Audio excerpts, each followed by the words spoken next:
আগরতলা প্রতাপগড় এলাকা থেকে 2 brown sugar বিক্রেতাকে জালে তুলতে সক্ষম হলো এডিনগর থানার পুলিশ। তাদের কাছ থেকে উদ্ধার হয়েছে 50 থেকে 60 হাজার টাকার ব্রাউন সুগার। এডিনগর থানার ওসি জানান, শনিবার রাতে গোপন খবরের ভিত্তিতে প্রতাপগড় জুয়েল ক্লাবের সামনে থেকে দুজনকে আটক করা হয়েছে। যাদের আটক করা হয়েছে তাদের নাম পার্থদীপ মজুমদার এবং সাগর ঘোষ। তাদের কাছ থেকে 9 গ্রাম ব্রাউন সুগার উদ্ধার হয়েছে। ধৃতদের বিরুদ্ধে এনডিপিএস ধারা অনুযায়ী মামলা রুজু করা হয়েছে। অভিযুক্তদের পুলিশ রিমান্ড চেয়ে আদালতে সোপর্দ করা হবে বলে জানান তিনি। প্রতাপগড় জুয়েল ক্লাবের সামনে কিছু যুবক ব্রাউন সুগার বিক্রি করছে।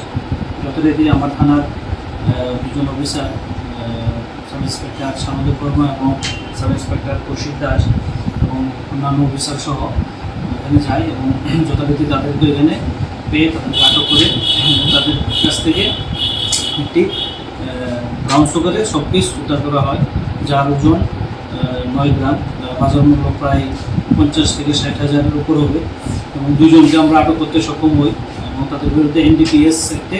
ব্যুরো রিপোর্ট, খবর ত্রিপুরা।